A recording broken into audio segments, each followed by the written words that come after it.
Congratulations. Thanks, Julie. From keeping a beady eye on the political establishment to risking your life to get to the truth of an issue, current affairs is often the job for the bold and the brave. To present this award, we're lucky to catch one of today's most in-demand actresses. Her recent credits include Prometheus, Filth, For Those in Peril, Game of Thrones, and Not Another Happy Ending. Please, please give a huge, huge welcome to Kate Dickie.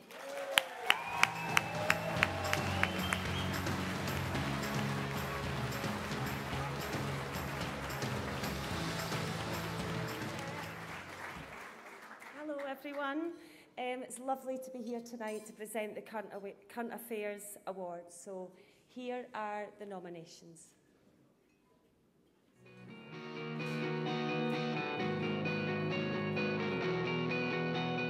Just stand down next to Mum and we'll try and measure your head. Excellent. Good fella. Dr Turnpenny says up to 20,000 children could have been damaged by epilim. 47. Good. The Vaggers can't turn the clock back, but they are sure they would have done things differently if they'd been able to make an informed choice. I can't be on no drug, which is obviously the ideal scenario, but we tried everything else we could have before having a child on epilim. This is an historic opportunity to mobilise our natural and human resources to build a very special society here in Scotland. I think Scotland would be better off in the United Kingdom, I do think that, but I think the United Kingdom would be so much worse off without Scotland. There was a way in which the version of Scotland as British wasn't contested. What I do remember feeling is a sort of cringe about being Scottish. Come on in. And the way I spoke. What a bit. This is the first barrel of crude oil to come out of the North Sea. Mrs. Thatcher, stick your poll tax up your... Tonight, the inside story of one of Scotland's most prestigious Catholic boarding schools. I think I was being groomed. Why would somebody treat you horrendously and then, for no reason, all of a sudden start cuddling you and kissing you? Speaking out for the first time, the boys who were abused by paedophile monks. It was painful. He raped you? Yes. Physical and sexual abuse that spanned decades and was covered up. All I can say is that I'm sorry that it happened. It shouldn't have happened.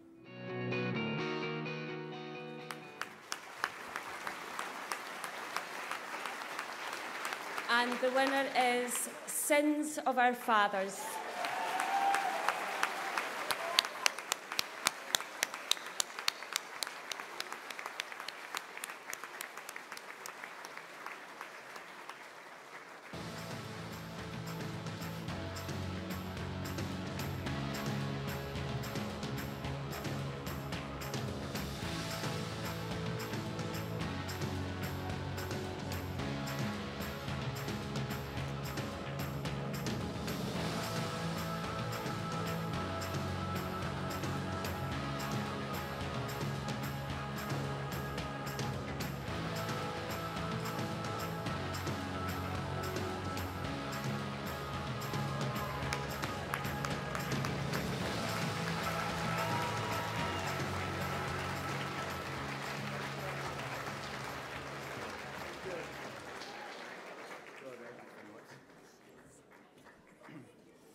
We were so sure we weren't going to win because we were so far at the back.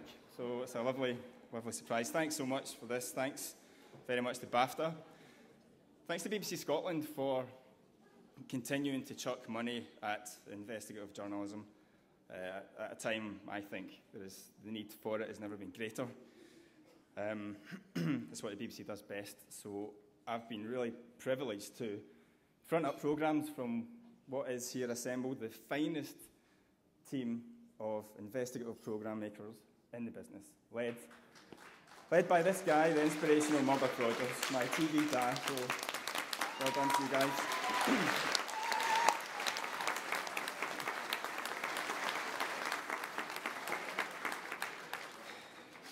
But this award is really for the men of Fort Augustus who as boys had to go through the most unspeakable things and found the courage 30, 40, 50 years later to speak out about it. I was humbled that they told us, and I hope we did them proud. So this is for them. Thanks.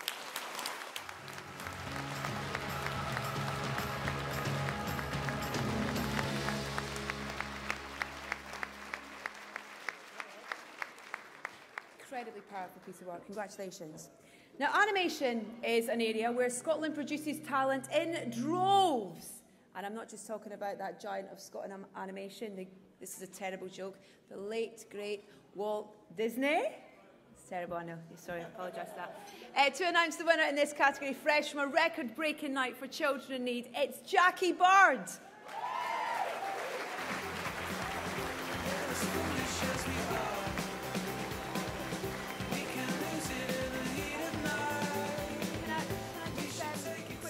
About children in need, because amazing night last night, hugely successful. Are you aware of that when you're in the middle of the show that this is what's going on, that this huge amount of money is surpassing everything that you've done before? It's very strange. You know what it's like when you're on screen, you are thinking about hitting your mark, you're thinking about what you're supposed to say, you're thinking about timings, and every so often during a Children in Need, you stop and you think that people are actually giving their money, and as times are hard, they're actually giving the money that means an awful lot to them. So again, everyone was hugely generous, and as ever, Scotland, disproportionately so. So thank you very much. It's great. Jackie.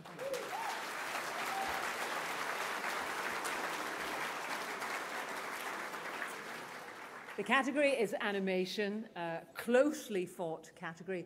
Let's take a look at the nominees.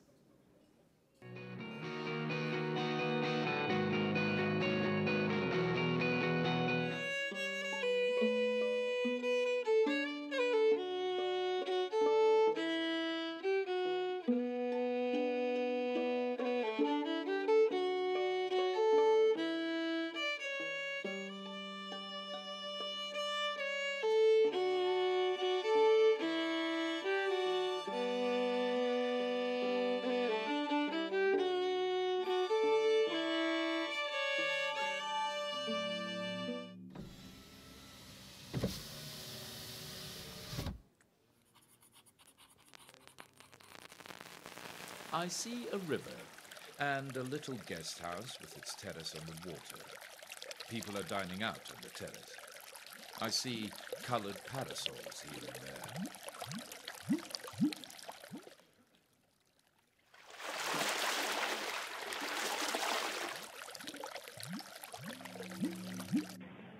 I remember going down in a cage, and it was called a cage for a very good reason, because that's why it was. And you think it's going through your mind, where am I going? The Disney ride they've got is called the Tower of Terror, and it's a lift that drops 150 feet down the side of a building in broad daylight. Well, I've got one at my work. It drops 1,650 feet in pitch black. You think the rope's broken because it goes away so quickly. With a speed of something like 40 miles an hour. Everybody in that cage knew that if anything happened, you were probably.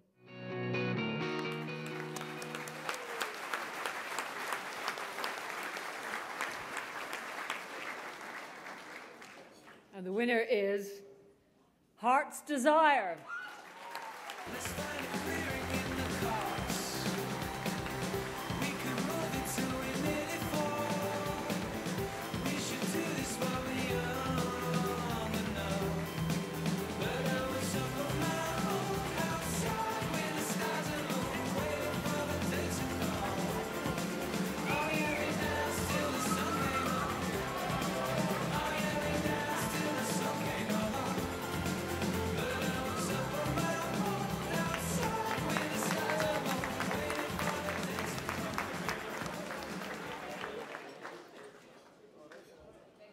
Thank you very much. This is a bit too scary, but I'll have a go. Well done, first of all, to Ross and Claire. You guys are awesome. Either one of you should have been up here, I think. This was my graduation film, so a big thank you has to go to Edinburgh College of Art. And everyone there, my tutors and my classmates, especially the head of animation, Jared Taylor. Next, a big thank you to the two guys that worked with me most closely on the film, which were my sound designer and my composer, Keith Duncan and Mike Vass. respectively. Then the biggest, most special thank you goes to my parents and to Valerie for putting up with the perpetual student. I'll try and make some money now. So, thank you.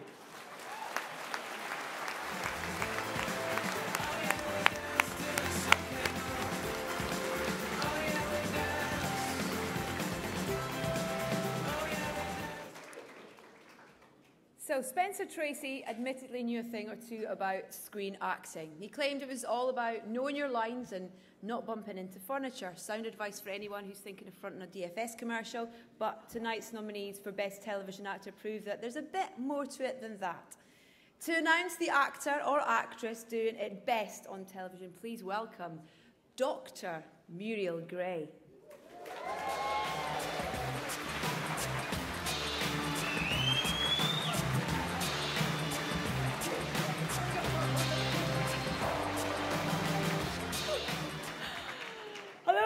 And this is a very exciting category. This is for the best actor in television. That means male or female. We've finally arrived in equality. Let's have a look at the excerpt.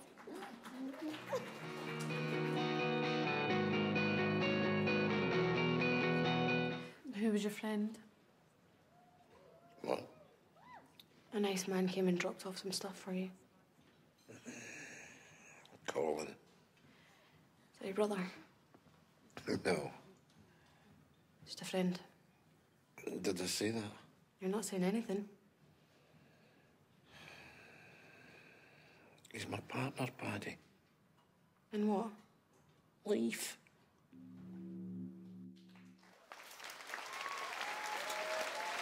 Yes. Fucking pan stuck. What? The pan. The top. The pan, the fucking pan. Won't budge. It's not a pan. It's a top. That's what I'm saying. What is this? Huh? What are you trying to do here? You trying to mess with my mind? Huh? You trying to make me out mad or something? What? You're ill, Richie. No, you're making me fucking ill. You think that I want you like this? Like this? Like what? There's nothing wrong with me.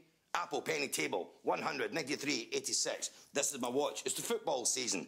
I'm here. I'm alive. I'm normal. What the fuck are you? Please, stop. Just stop a second. I knew it! I knew you couldn't possibly like me. How could you do this to me? Why not just leave me alone in the first place? I know that I'm ugly, and I know that boys don't like me, so why? Why make me think that you did? I'm really sorry. Okay, just... Oh, my God. Did I do it? Did I make you gay? No, of course not. Was it me? Just wait.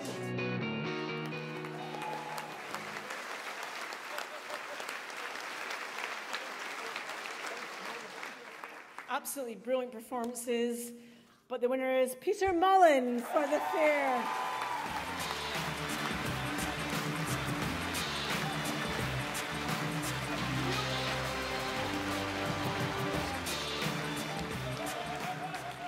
I'm really sorry, but Peter can't be with us tonight. But he has sent a message. So this is his message. Oh, dear kittens, an absolute darling. No, he didn't say that. That's not Peter Mullen. I'm afraid I can't do the Peter Mullen voice, but this is what he said. Thanks very much. I'm sorry I can't be here tonight. I'm a huge fan of Ford and Sharon's works. It's an honour to be in their company. Many thanks once again. The brilliant Peter Mullen, everybody.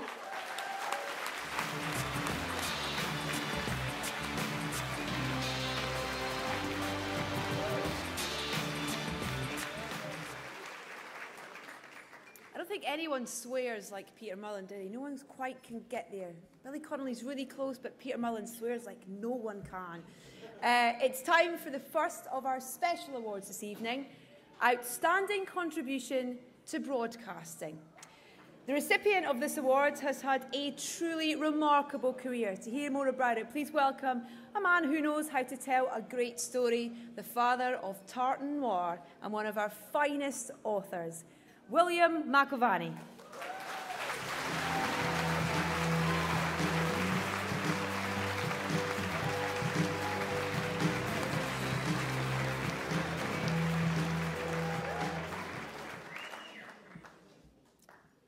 Good evening. They said you have 2.5 minutes to describe the career of Kirsty Wark. I said that's like trying to see the whole of the Prado in half an hour. It can't be done.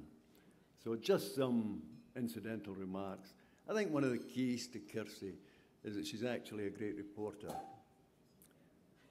She went into Lockerbie after that horrendous night, which happened like a black hole over Scotland, and she took out of it a profound sense of the effect it would have on the lives, not just of those who died, but of those who would live on, their relatives and friends. I thought it was really impressive. She's also a fascinating interviewer. What I always think of when I see Kirsty interviewing is a line I once saw, and it said, "The smiler with the cloak under the knife." I think when Mrs. Thatcher was around, she thought that the House of Commons was as abrasive as it gets. No, no, Mrs., come up to your bit. We'll show you abrasive. I love that interview. She's also, you know, a very talented woman in many other ways. In fact, she has now went and she has wrote a novel. I can't believe these celebrities. They can't leave writers alone in their own wee quiet space, trying to scribble. They've got to swan in and show us how to do it. It'll probably be a bestseller too. Damn it. But what I admire most about Kirsty is, for all her successes, she has remained in touch with ordinary life, and she remains a concerned and forgiving person. Small example. Siobhan and I were once invited to Alan and Kirsty's place for dinner, along with John and Jean McCormick, two of my favourite people. It should have been a lovely evening, and it probably was, until I suddenly, without warning even to myself, transformed into Genghis Khan at the table. I am right and you're all wrong, and I will tell you why you're wrong. It was a terrible performance. So bad that when I was still in mid-diatribe, Alan turned to Kirsty and he said in a very loud voice, I thought, "I told you not to invite him. He's trouble." And yet here I am being allowed to present this award. I could go on, but I won't, because Kirsty's success has been so long and so remarkable that it's like, to go on talking about it, it's like gilding the lily. And you don't need to gild the lily in this case. So let's just observe the woman at her work.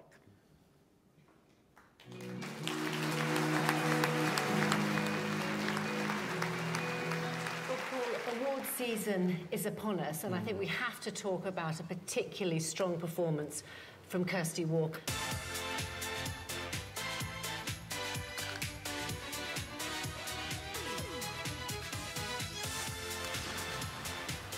We're in America, Paul. Postmodern and we can brand it. This is Berlini Prison in Glasgow. Look, 50-50. Thank you so much. Good morning, Kirsty. Can you hear me? Good morning, John. She likes talking to people. She likes finding out what they're doing. She wants to know what they're up to, and she wants to know why they're doing it. And I think that's why she's such a great interviewer. 10 years on, some people call you a liar, some people call you a war criminal, protesters follow you. It's difficult for you to walk down the streets of a country where you once had a landslide victory. Do you think Iraq has taken its toll on you? Look, it really doesn't matter whether it's taken its toll on me, but... I suppose what I'm driving at here about that is you can see that some people might say quite crudely, you know, Madonna said, "I want that one." You know, she sees the footage and says, "I want that one." Well, people could say that, and they could criticize me for that. This idea that your novels are really like a hand grenade, and yet you were delivered of your own extraordinary hand grenade in your life. Your first reaction to that was what? I think it was on the lines of, "Oh, bugger." What you say, though, is that life is catastrophe. Well, it is. Sorry to say. Probably her single finest moment was when she savaged Margaret Thatcher at a time when Scotland wanted Kirsty to be there. Community charge is a political cyanide pill and it will cause deep hatred and division. Now, these are your own backbenchers. I have never heard the expression you have used before. Tony Marlow and Hugh Dykes, respectively. I did not hear what was said at the 22 committee, but if that is so, I don't believe that their judgment is correct. And then, of course, there's also the baking. It's been really tough because what you're doing is pushing yourself the whole time. I make a lot of banana bread, but I don't make it for 75 people. You want to do your best for yourself and also for John and Greg. You want to do well. Hectic, crazy. I am so hot. It's been a real thrill and a privilege to do this, and I've loved every minute. Cheers. Cheers. It's amazing. We didn't use this idea before. Duran sings. Duran sings, yes. Because, of course, we all remember her as one of the singing umbrellas of Cherbourg. And people think that all she's about is her fierce intelligence and her warmth and her wit, which is fantastic. Well, there's more to life than being smart. I think you've got to be able to move like that, in a way, to physically represent your smartness, and that's what Kirsty can do. That's just about all for this Halloween night. Be careful out there. Good night.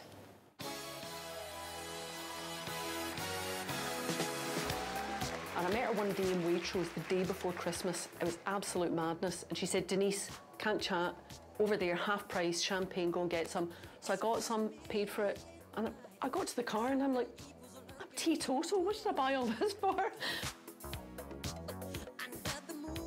It's a nightmare working with Kirsty. You come into the office, she's been in the day before, it's like working on a tip. I mean, look at it, it's everywhere. Sweetie wrappers, fan letters, old newspapers, bottles of champagne.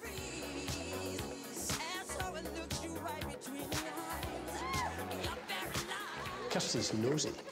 Incomprehensible. She's a real inspiration to other women working in the media.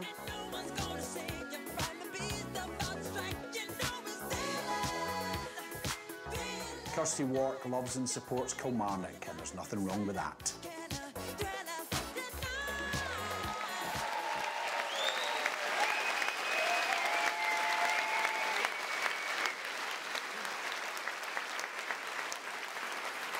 Ladies and gentlemen, please welcome the second Kilmarnock supporter in the room.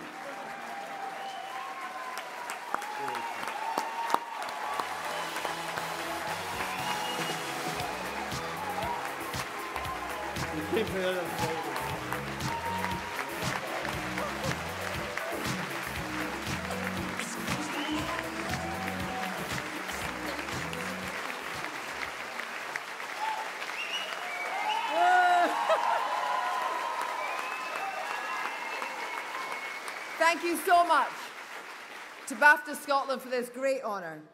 I can tell you it more than makes up for not winning MasterChef. And looking around this room, I see so many people I've worked with over the years, people I've learned from and laughed with. My maximum at broadcasting has always been to take what we do seriously, to respect the audience and tell them good stories, but never to take ourselves too seriously. And I learned that just 6 months after I arrived at the BBC as a graduate entrant, aged 21. I was dispatched to Radio Highland, where I spent a wonderful few months. But on arrival, I'd been met by the station head, Bill Carricker, reputedly an MI5 spook.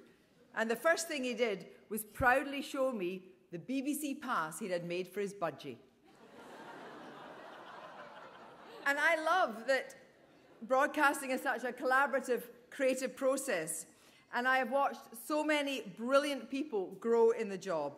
From Gail Burney and Dominic Gallagher, who came to Wark Clements as child labour, to talents such as Pauline Law and Tanya Hudson in BBC Arts, and fiercely bright colleagues in Newsnight such as Mark Urban and Alan Little, and great friends such as Martha Carney and also Jeremy Paxman.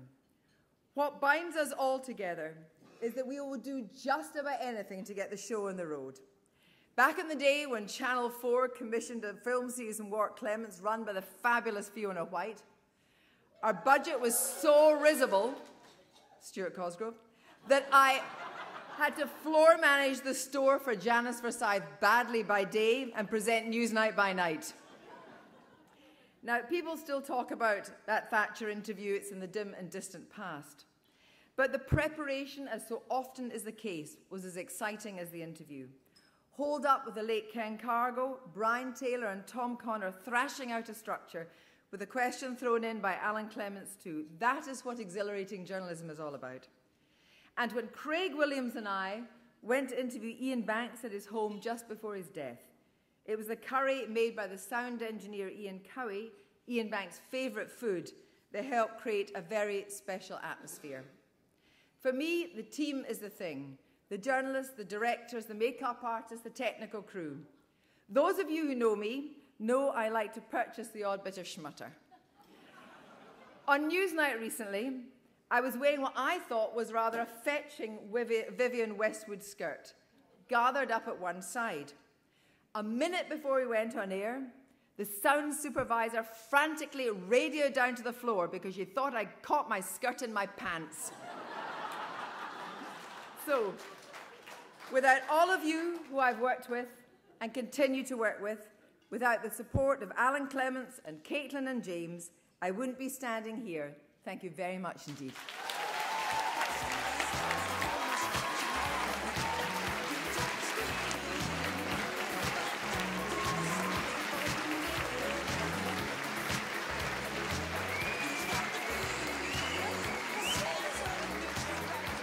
I'll stick on eBay. Stick the speech on eBay, it's all right. Huge congratulations. And so true, such an inspiration for, I think, a lot of females in this room particularly. And so to the award for Best Writer. According to the great William Goldman, when screenwriting is well done, it's ignored. It's only when it's badly done that people call attention to it. Well, we're going to buck that trend now by saluting the truly talented nominees for Best Writing. To present from Trainspotting, Black Hawk Down and Hallam Foe, to name a few highlights from his impressive CV, please welcome the brilliant Ewan Bremner.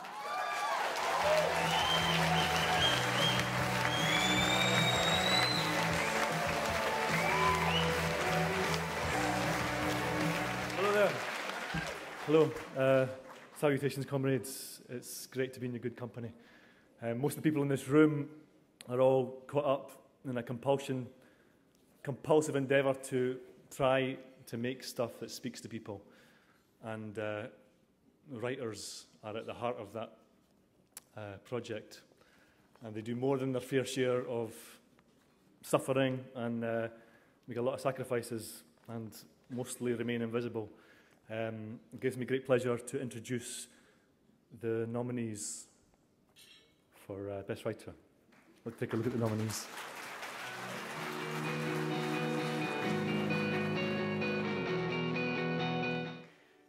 Reuben, what if you stayed here? What if you stayed here and we let Dad parliamo Italiano? Until he comes back? Yeah, until he comes back to us. He's gonna go on a trip because he's been sad, right? Because Mum died. Because Mum died. It's fine. It's really fine. He was arrested at 22:47 during a high-speed chase driving the victim's car. He wasn't from Nottingham, and he was driving away. He said that a lot. For a while, it was either that or no comment. No comment. No comment. I shouldn't have been in Nottingham, he said. I shouldn't have been in Nottingham. Something his mother had told him. If I hadn't been in Nottingham, none of this would have happened, by which I took him to mean the murder. I remember him saying to me, he didn't think you were right for the boat. Said having someone like you out there was dangerous. Why do you think he'd say that, eh? I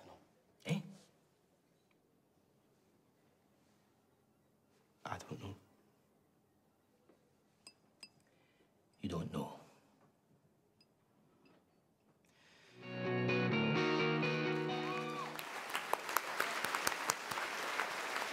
And the winner is Robert Jones for Murder.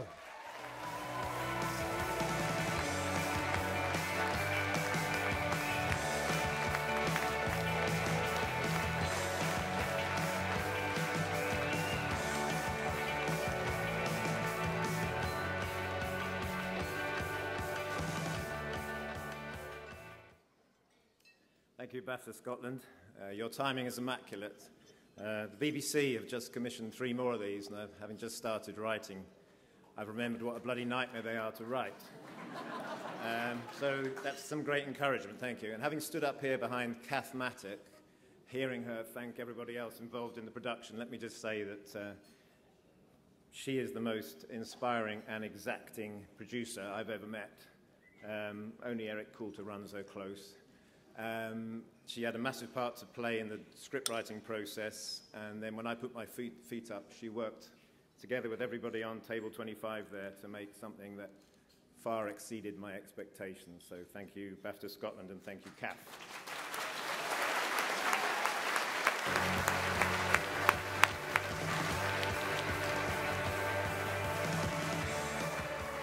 Congratulations, Robert. Thanks, Ewan. We now come to our second special award, Outstanding Contribution for Craft, bestowed in memory of a great makeup artist, the late Robert McCann. Now, you'll definitely have seen this man's work because his expertise in visual effects has created absolute mayhem in some of the biggest movies of our time. Understandably, he's a man in demand, so we're very fortunate that he's been given the day off from filming The Secret Service from director Matthew Vaughn in order to be here tonight. To tell us what makes him tonight's recipient such a star in his chosen field, we're about to hear from a friend and colleague of tonight's recipient himself, a very big cheese in the world of visual effects, an Academy Award winner and multiple BAFTA nominee whose credits include 11 Bond films. Please welcome Chris Corbould.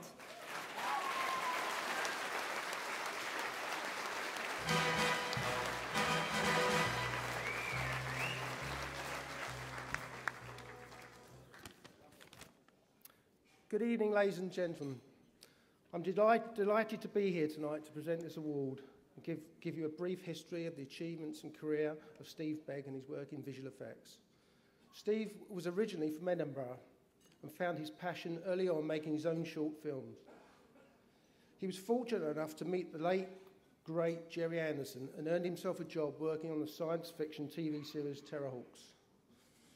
He went on to work with the legendary icon of miniature effects, Derek Meddings, and developed his skills across a broad range of projects, including Aliens, Batman, Robin Hood, The Wolfman, Brothers Grimm, Golden Compass, and various TV shows like the mega-budget Space Precinct. I first worked with Steve on the Tomb Raider film starring Angelina Jolie. They were busy and complicated films, but ones that were hugely enjoyable, and I witnessed Steve develop into a talented and passionate visual effects supervisor. Steve is what he would call old school in this world. He's extremely knowledgeable about the mechanics of practical effects and is a great exponent of using miniatures, which he designs and then films.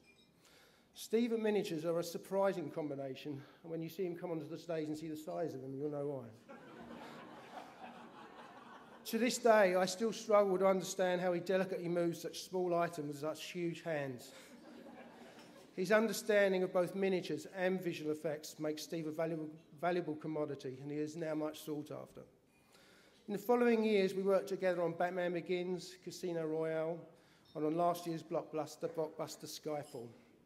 On these 3 films, we formed a close collaboration, constructing and filming the large-scale miniatures, or bigatures as we like to call them, Begatures. These included the 3rd scale sinking Venetian hotel in Casino Royale and the vast model of Skyfall Manor, eventually destroyed by a crashing helicopter. Steve's enthusiasm when watching the filming taking place is a spectacle to see. Every muscle in his face and body twists and contorts in tune with the action, culminating in a huge beaming smile when cut is shouted. No stranger to BAFTA, Steve was nominated for his work on Casino Royale, and several times he has reached the final rounds of the visual effects Oscar voting process. He'll be very honoured to be recognised by BAFTA Scotland. But before you get the measure of him, let's take a look at some of his work.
I think we achieved a level of reality and scariness with this character that I hadn't seen in other films before. I think we sort of broke new ground with that robot. We have an underwater sequence where Lara is going down to the lunar temple, which is beneath the sea. Steve Begg, the visual effects supervisor, came up with this, trying to do it dry for wet, where you recreate the look as if it is underwater, but actually you're not, you're on a stage. We go from the dry for wet sequence, which is underwater, to the lunar temple destruction, which is a huge interior, to a wet for wet shark ride, quite a broad spectrum of unusual sets and environments that we had to add our visual effects to.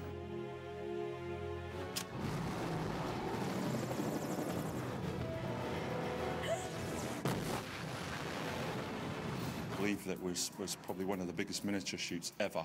In order to make them look as realistic as possible, we've gone for the biggest manageable scale that we could construct, which has turned out to be 6 scale.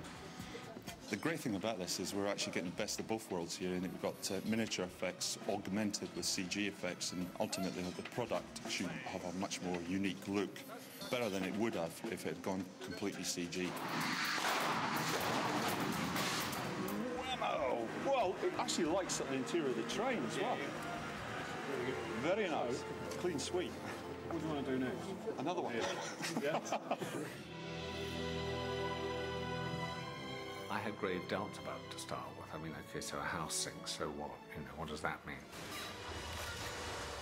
But as it turned out, it's probably the best sequence in the movie. Don't you recognize the car? Madam.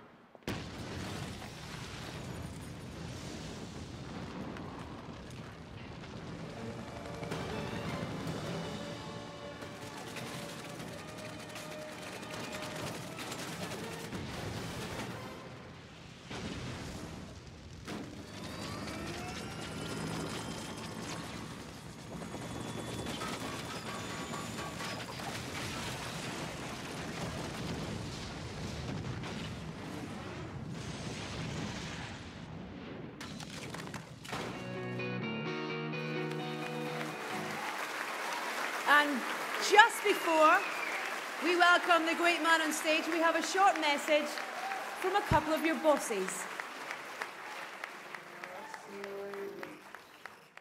We're really sorry we can't be with you tonight to attend the award show in Glasgow, but we wanted to congratulate you, Steve, on a well-deserved, outstanding contribution to Craft Award. Steve is the master of illusion. He's able to produce cinema magic. He combines models with visual effects to create stunning cinematographic moments, like the sinking of the palace in Venice. To illustrate the magic, I was at a dinner party one night, and a fellow guest berated me for destroying the building in Venice. I told her it wasn't me, it was Steve Begg. Congratulations, Steve. Nobody does it better. Please welcome Steve Begg.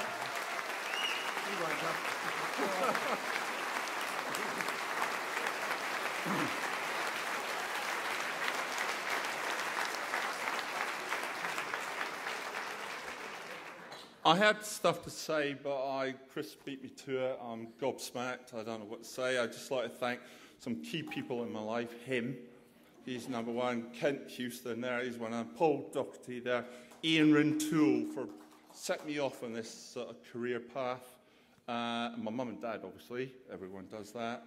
Jerry Anderson for showing me, let me blow things up really good, pyrotechnically. Cheers. Oh, thank you. I had a script. What's that?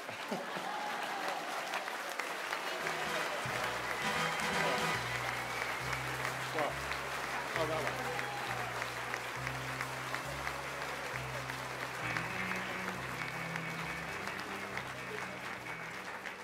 You've got to go that way, that way. He can blow things up, but he can't take direction. God. Huge thanks to Ian and the other film companies as well who let us use that fantastic footage. It's great to see all that, the making of. You know, we take so much for granted when we watch these incredible productions, and it's great to recognise Steve's hard work that goes into making these things look so fantastic. We've come now to the award for Best Director. To present it, a great Scottish actor who's worked with a few decent directors in his time. Michael Mann, David Fincher, Paul Greengrass and Woody Allen, to name just a few. This year on television, he ruffled feathers as Bob Serve in Independent, and next week we'll see him in the BBC drama on the creation of Doctor Who, An Adventure in Space and Time. The other one talks about stars. This one is a star. Please welcome the real Brian Cox.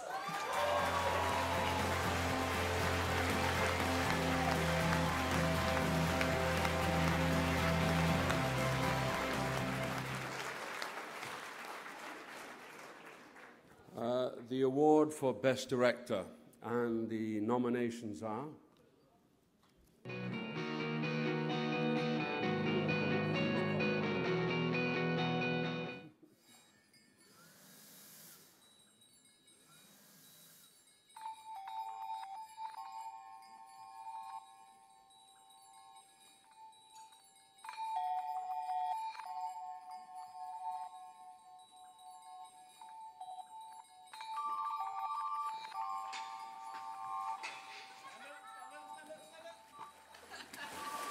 Oscar.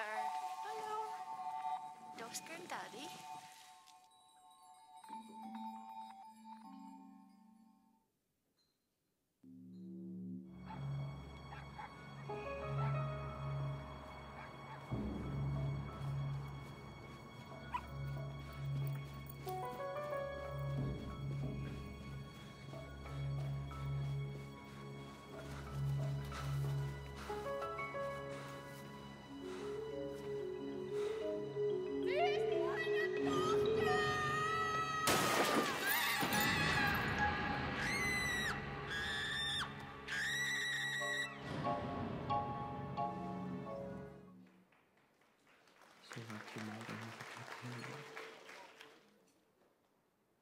She was born laughing in an angel's bath.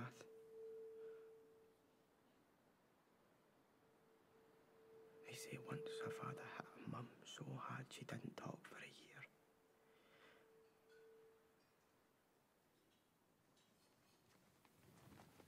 She's the only one who'll believe me. She's the only one who can help.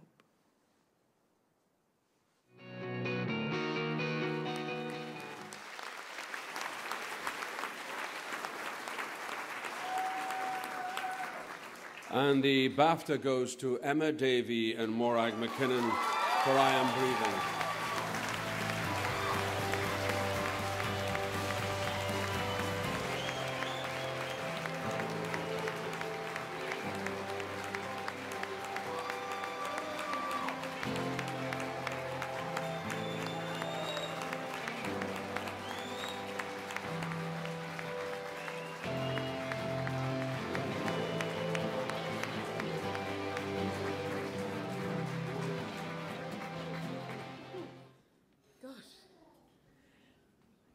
Actually, we were just midwives, and it was Neil, who died 6 months after we started making it, who really was our collaborator and the man whose vision is now out there with this film.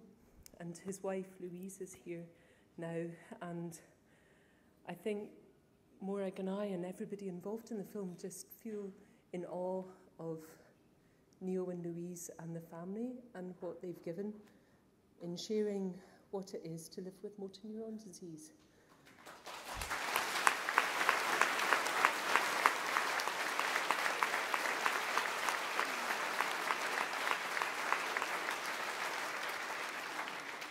And we'd just like to thank everybody from Scottish Documentary Institute, Sonia, Noe, Ben, Rebecca, Demelza, so many people who've done so much for us, and Creative Scotland, Film 4, and so many other people, and Danish Film Institute, and Morag, why don't you say other things? I can't remember. We've had a huge amount of support from, so many people, the Motor Neuron Disease Association, who really got the film out there and got huge billboards in the underground in London. When we were interviewing Neil, he said, I want to be the poster boy for MND and I want to be naked on the side of a bus. We didn't quite manage that, Neil, but here's a tribute to Hugh, and he was the most amazing man, and this is our tribute to him, and I hope we've done him justice.